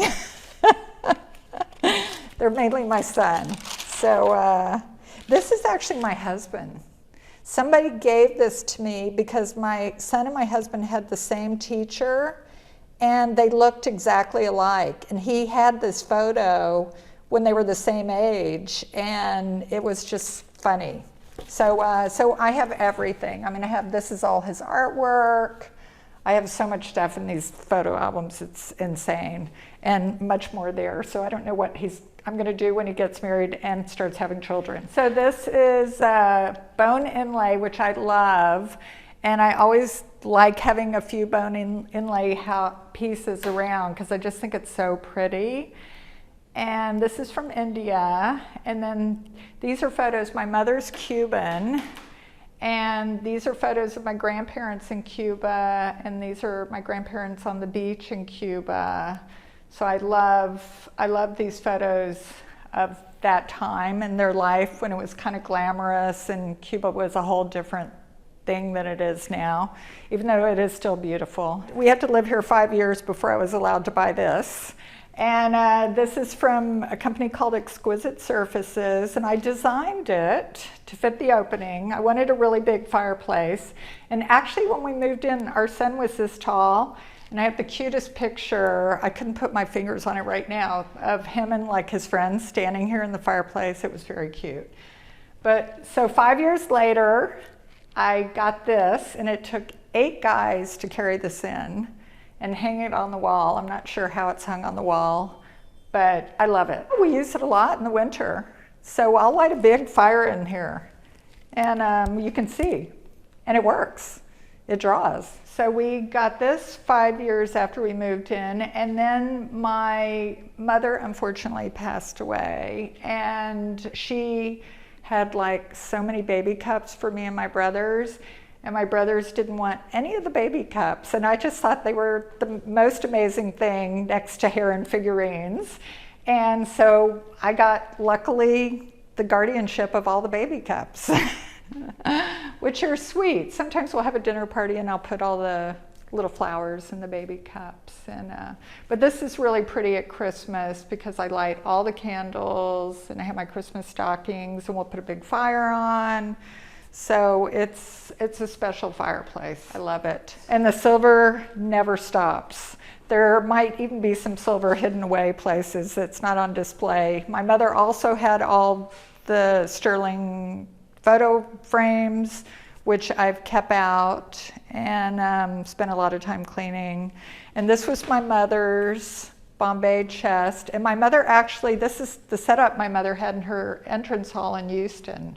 So she had this with that mirror. So I tried to keep that because I always thought that was cool when I walked in her house. Unfortunately, when it came to Bermuda, the humidity kind of got to the Bombay chest, but I'm working on that. So this is a backgammon board that I actually had made on Dixie Highway in Palm Beach. There's a store called the Rattan Shop which unfortunately I think about a year ago Rick died. So Rick made the tables and his girlfriend Charlene made the decoupage. So I had her do surfboards and seashells. And then it was my idea actually to do the sand dollars as pieces. So I'm still working on the perfect combo for the dark ones, color, but the blue's good. My brother lives in Laguna Beach, so that's why I have a lot of artwork from Laguna Beach. But there's an artist there, David Kluver, who you'll see a lot of his photos around the house. I just think he does really clever stuff. And so I have a lot of his artwork. Okay, so more silver. I also, on top of the baby cups, got all the rattles. But this is my son's little shoe that I thought was so cute. This was my baby rattle. This is actually my mother's bell to call people at dinner. And then these are just other baby rattles and a little thing to hold your baby tooth. So I just love stuff like that. I think it's cool, and I kind of almost feel like it's a dying thing now.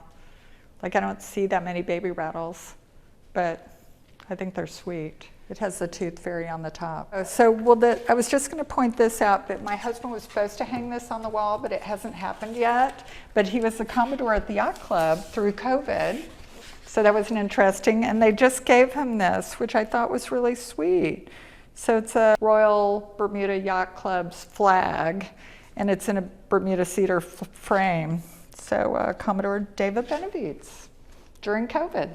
It doesn't say during COVID, but it was.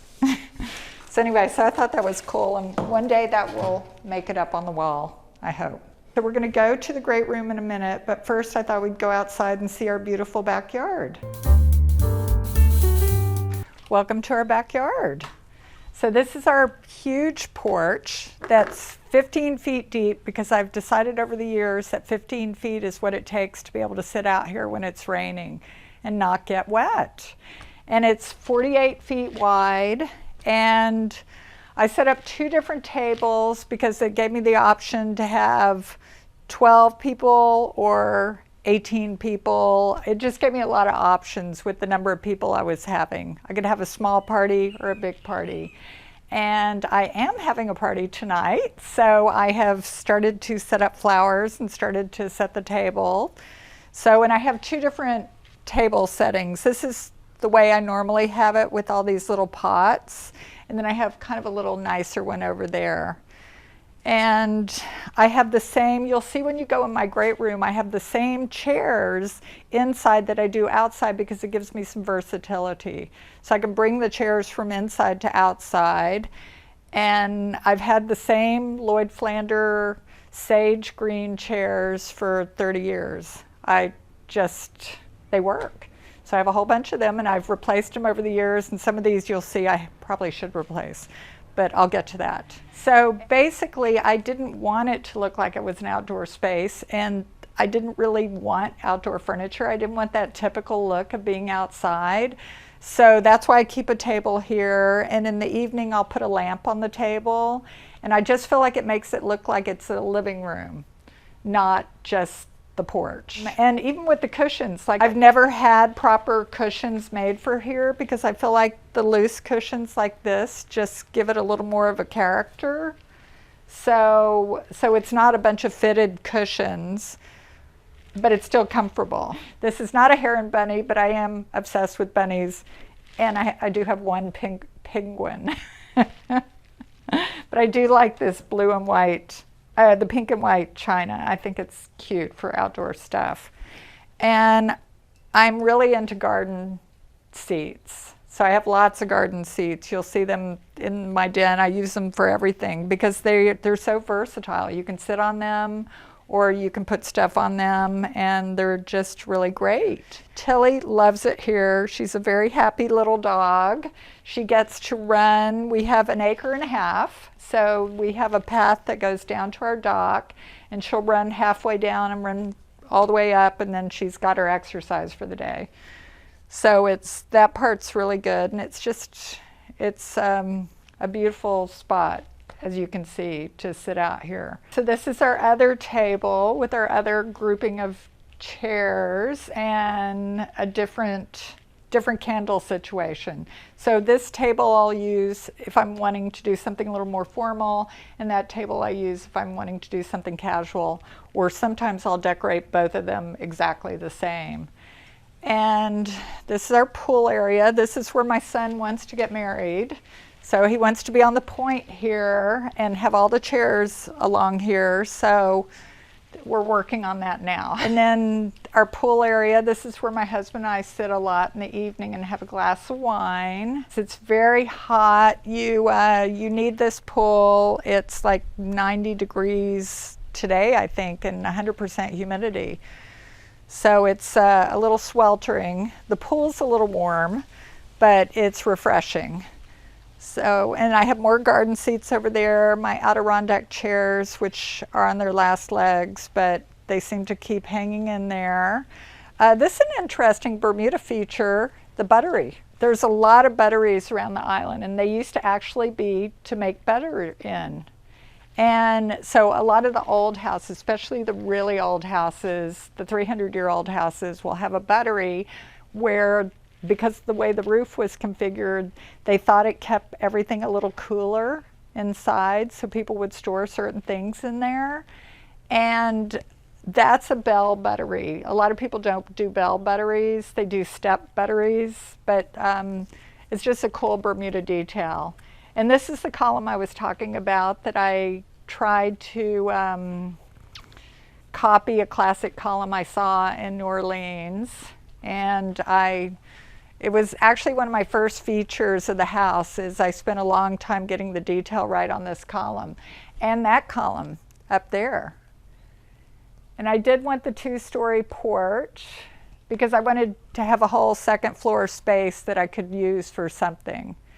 And we do use it for entertaining. And when we go into the great room, you'll see the window behind you, but you can see that from inside all opens up, so that if it's a pretty day and it's not humid, that whole den room is part of this room.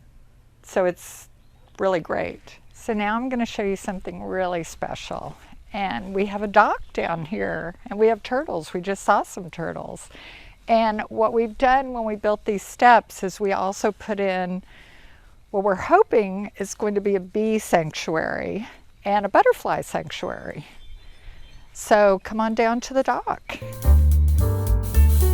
This is our dock. It's completely a work in progress, but we've just put the steps in. So now we're trying to clean it up and figure out how we want it to be. So we're going to try and straighten it up and figure out this coral, but it has a lot of cool things. That cove has a lot of turtles.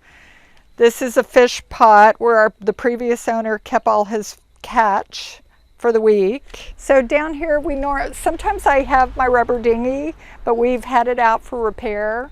So that I keep here, and I can drive it. It's only 15 feet, so I can drive it by myself with the dog.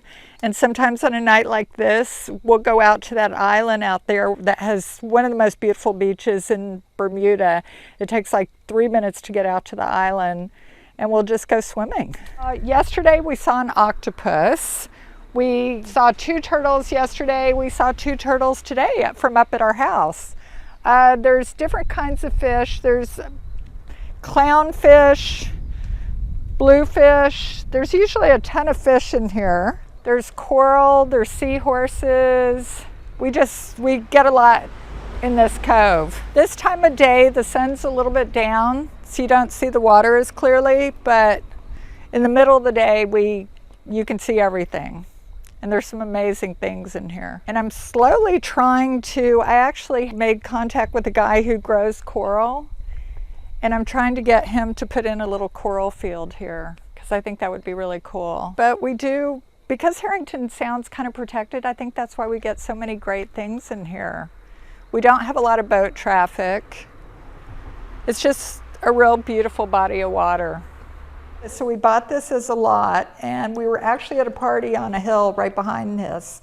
And I was standing next to a realtor, and I said, I really like this view. And he pointed at this lot that was full of boats. It was a boat storage. And it was all these different levels. And he said, that's for sale. And we bought it literally 2 days later. And then we started with how it was going to be, and I knew I wanted kind of a Georgian type house because Bermuda is a British colony and it's very British colonial. So that was part of what I was looking for, and I just wanted a little kind of slightly grand house that was southern. And anyway, it's been a labor of love. So we're in our kitchen now, which we actually just had repainted about right before COVID. But for 25 years, I think it's held up really well. It was built by the Amish, and we had it brought in. And I just think they did an amazing job. It's just really like there was no need to replace it. It was in such good shape. So it's definitely a piece of furniture, a great piece of furniture.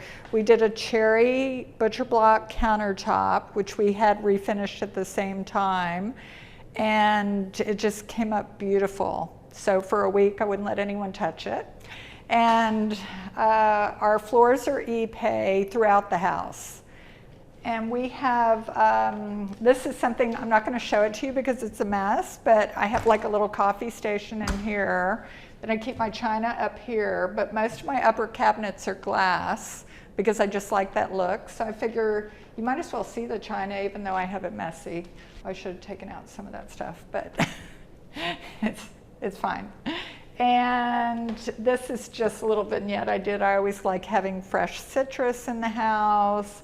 I have honey every day. We have a local honey person who does amazing honey.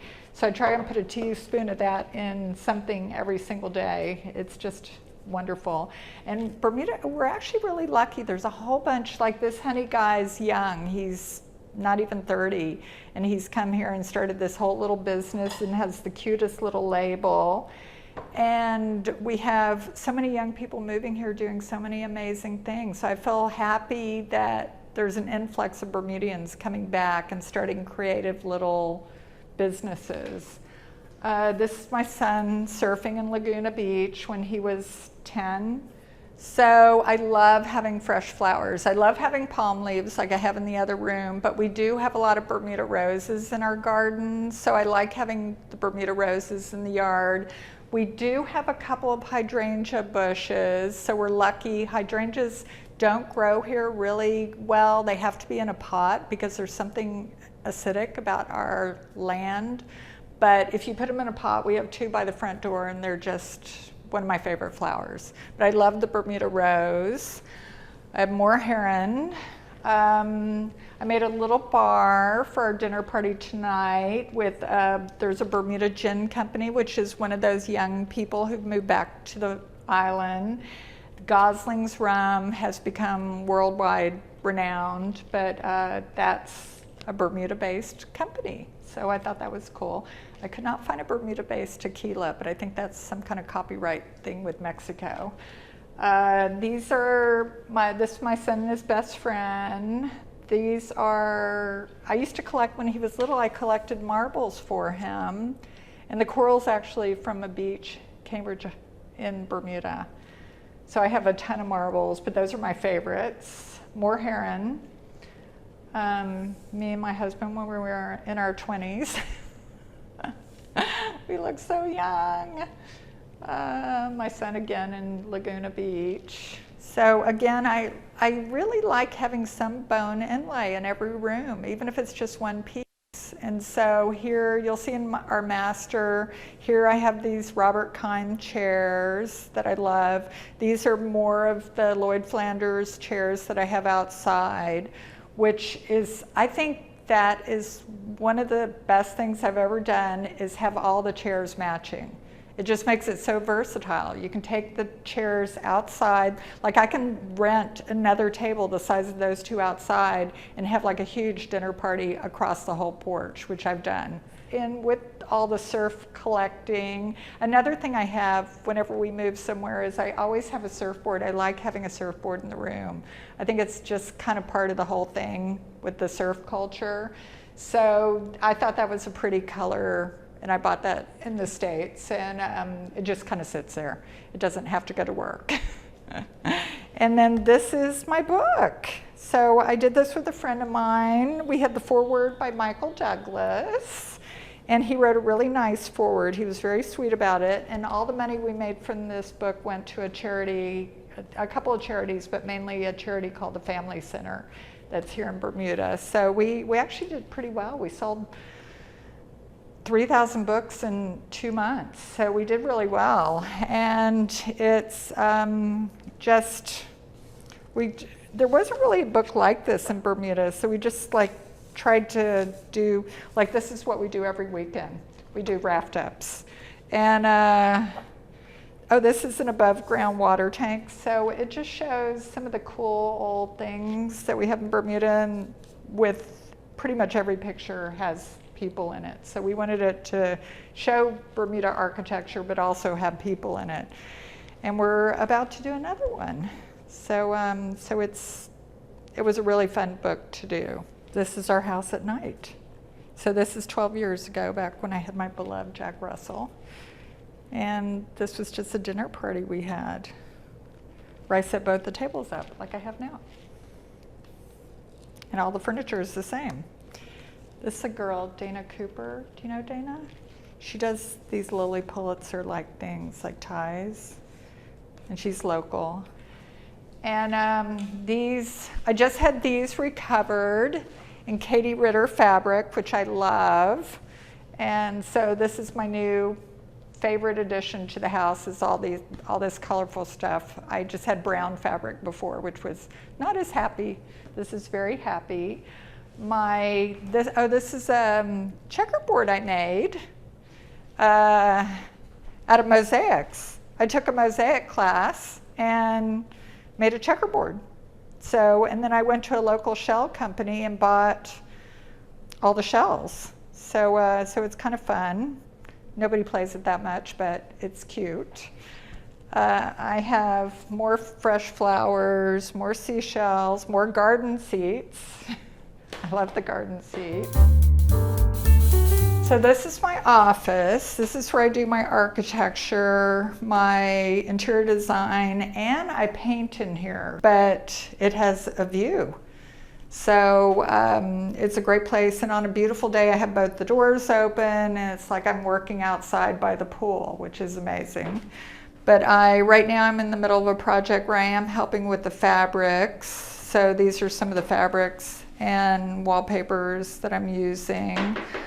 I am always cutting things and doing different things, and I'm really into terrazzo these days. These paintings the paintings just don't really go anywhere. They just pile up. Because I do paint quite a bit, so hopefully my son will want them. You know, it's kind of funny because I think it's just really bits and bobs. I don't think there's one style here. I think it's very eclectic, and I think it's mainly things that I've just found over the years that I really like, and I'm lucky they go together because they wouldn't normally, I think, go together. So, and the colors, everybody has, our home, we kind of went for that gray look with dark green shutters, but that's a standard Bermuda color. White's a big color. Our house next door is a coral color. 2 doors down, there's a pink house. We try and stay clear of purple, but some people do purple. There's a lot of blue houses. There's every color. It's a very colorful island, and when you look out over like a hill or something and see all the different color houses, it's really special. So now I'm going to show you a terrace that we didn't really have to build, but I really wanted to build it. And it's funny, even though we don't keep furniture on it, it serves multiple uses. So when my son was little, we used it for a sleeping porch, and kids would have campouts here. And then as he's gotten older, we use this for entertaining. And last time we had a party here, we took both those benches and moved them so they were parallel and covered them in candles and had a huge table here. and had like little bistro lights, and it was just amazing. The view from up here is just, it's like a whole different world space than downstairs. So I love this porch, and I'll sit up here and read, and it's just an amazing spot. So Bermuda's special, it's just the beauty. It's so beautiful. The water, well, when we go outside here, you can see the view, but the water here is just beyond. And there, you know, I have turtles off my dock. We saw an octopus yesterday off the dock. I mean, it's just really, it's an amazing place. You're living in a sophisticated small town, but we have all the amenities of a big city, but we live on a tiny island where we can go snorkeling in 5 minutes. And it's just amazing. So this is our master bedroom, and this is one of the first beds we got. We had a little bed right before this, and it's from Ralph Lauren, and I just thought it was beautiful. And my husband painted the walls lilac. I wanted lilac walls. He used 3 different color lilacs, and he took a whole weekend to paint them, and I think he nailed it. I think he got the perfect color. And these are kind of an interesting story. These lamps, or these candelabras, are silver, but not for my mother. They're from Round Top in Texas, and I had them electrified, and while I was in Texas, I always got some cowhide lampshades, and so I think it's kind of cool, the whole silver with the lampshade. And then this, you'll probably notice we have no carpets because we go to the beach a lot. So I find no matter how much you clean your feet when you come from the beach, there's always sand, and I just want everything to clean up the sand as easy as possible. And as far as curtains, we have curtains in our master bathroom, and we have curtains here because the sun comes up right here.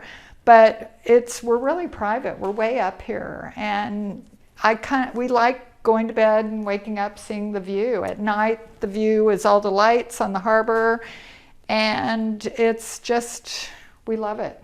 We love our view. And then this is, again, a bone inlay piece. I love having a bone inlay piece, and more heron, because why not? And this is a painting that I did that my husband hung up so you could see it. So this is our master bathroom, and it was modeled after a Chinese restaurant that used to be in New York called Chin Chin's that we loved because it had this dark molding all the way around the room, and then it had photographs all above the dark molding. So we made that into a bathroom. I added little bits and bobs, like this is a mess, you're not going to see in there, but it's 2 feet deep, but it doesn't come into the room. So it goes into our closet, which is on the other side, and the same with the drawers. And that was to cover the toilet. It doesn't quite, but anyway. And back when we built this, limestone was really in style, and I actually still like it. And I think we were one of the first clients of Waterworks. So this is all Waterworks stuff, and it's held up really well. And one thing I really do like are these. I've used these in a lot of houses, the glass towel holders. I think they're so sweet. So, and we do a lot of pedestal sinks. And again, my husband, credit for the walls. He did this amazing blue using 4 or 5 different blues, and I think even a little brown. He's really good at it. And these are cool. These photographs are old Bermuda, and a girl found these old film, and she developed, I think, just 20 of each. And I think that they're really beautiful, like the old lily fields. Bermuda had some beautiful lily fields. People used to get around on horse and buggy. They're great photos. So, and then quadrille. Bermuda, the styles of the home are really interesting because we have a lot of things that are unique to Bermuda, and I don't know why more places don't do this. So every house here is made out of concrete block. We don't have wooden houses. So if a hurricane comes through, sometimes if it's a really bad hurricane, we always write it out. My husband insists on writing it out in the house. And sometimes I can feel the house vibrating, but I always know the house is going to hold it together. And the only thing that really damages the house is the odd tornado. But the homes here are so well built, it's just incredible. And then the other thing I think is really unique about Bermuda architecture is we catch all our rainwater. So we don't have water pumped to each home. Our whole roof catches the rainwater, and then our whole tank in the back holds the rainwater. It's 11 feet deep, and it holds enough water to last us through any drought. And so I feel like we're kind of self-circulating that way. And if I could talk my husband into buying a generator, we would be completely self-circulating. But sometimes we do lose power. But for the most part, our homes are just really well built and unusually built. And in Bermuda, you can see all the roofs are white because everybody's catching the rainwater. So we have to have a certain type of roof construction to make it safe to catch the rainwater. Home's everything. I mean, it's my sanctuary. It's where I stay. Like, I would rather stay home than go out 9 times out of 10. I just love being here. I think I'm very lucky after being in this house for so long. It's everything I love, and it's a happy place. I love when my son comes here. I love when we just have an evening at home. It's everything. I love home. Thanks for watching. For more Homeworthy content, be sure to like and subscribe.